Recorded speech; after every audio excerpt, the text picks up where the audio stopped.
Recipe बघून प्रश्न पडला असेल, काय आहे हे? तर ही आहेत मेथीच्या भाजीची फळे. तर मी मेथीची भाजी व्यवस्थित नीट करून ती कट करून घेतलेली आहे. आता आपण साहित्य बघूया. मी भाजी इथे चिरून घेतलेली आहे. नंतर वाटीमध्ये मी 1 चमचा तेल घेतलेलं आहे. मी या चमच्याने 1 चमचा मीठ घेतलेलं आहे आणि मी अर्धा चमचा जिरं घेतलेलं आहे आणि मी हे गव्हाचं पीठ घेतलेलं आहे आणि 1 वाटी पाणी घेतलेलं आहे. पाणी आवश्यकतेनुसार घेऊ शकता. नंतर मी गव्हाच्या पिठामध्ये जिरं, मीठ, मेथीची भाजी आणि तेल टाकून हे व्यवस्थित मळून घ्यायचं आहे आणि याच्यामध्ये थोडं थोडं पाणी टाकून आवश्यकतेनुसार हे व्यवस्थित मळून घ्यायचं आहे आणि हे घट्टच मळायचं आहे. हे जास्त पातळही ठेवायचं नाही.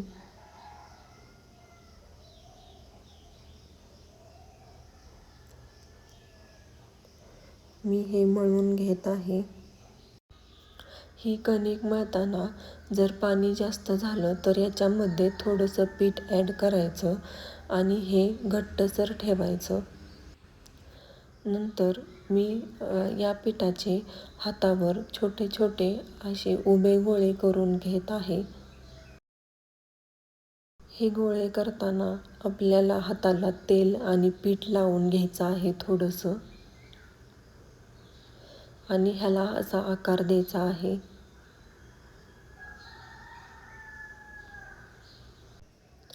नंतर मी अशा आकाराचे गोळे करून घेत आहे.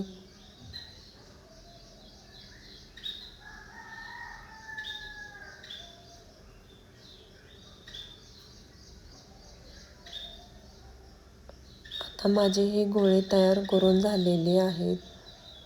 आता मी एक चाळणी घेतलेली आहे आणि चाळणीला खाली तेल लावलेलं आहे आणि नंतर मी हे गोळे टाकलेले आहेत. आपल्याला हे आता वाफवून घ्यायचे आहेत. तर मी पातेल्यामध्ये पाणी गरम करायला ठेवलेलं आहे. नंतर मी याच्यावरती ही चाळणी ठेवत आहे. मोदक करायची चाळणी आहे ना, ती चाळणी आहे ही. आता आपल्याला हे असं 10 मिनिट वाफवून घ्यायचं आहे. आता हे वाफवून घ्यायला 10 मिनिटं लागतील. तोपर्यंत आपण साहित्य बघूया. तर मी इथे 2 लसूण सोलून घेतलेले आहेत आणि कोथिंबीर घेतलेली आहे. लसूण आणि कोथिंबीरची आपल्याला पेस्ट करून घ्यायची आहे. तर मी इथे खोबरं चिरून आणि हे मिक्सरमध्ये बारीक करून घेतलेलं आहे. तर हा घरचा काळा मसाला आहे. हा मी 1 चमचा घेतलेला आहे आणि हा गरम मसाला आहे आणि आवश्यकतेनुसार मीठ घ्यायचं आहे. तर 10 मिनिट झालेली आहेत आणि आपली फळे व्यवस्थित उकडून तयार झाली आहेत. तर कढईमध्ये मी 2 चमचे तेल टाकत आहे.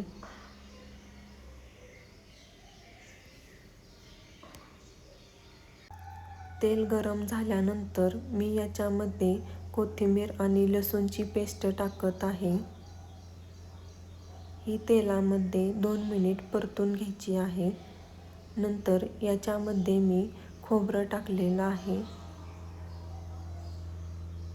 हे आपल्याला तेलामध्ये 2 मिनिट व्यवस्थित परतून घ्यायचं आहे.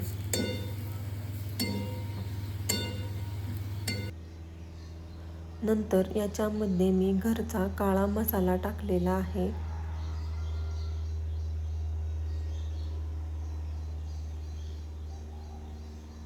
आणि थोडासा गरम मसालाही टाकायचा आहे.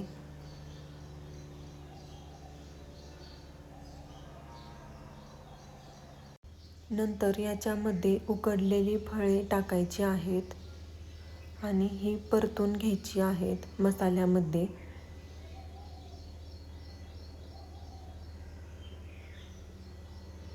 खूप टेस्टी लागतात ही फळे. नंतर मी याच्यामध्ये मीठ टाकलेलं आहे. मीठ टाकल्यानंतर हे 3 ते 4 मिनिट व्यवस्थित परतून घेतलं आहे. आता आपली फळे तयार झालेली आहेत.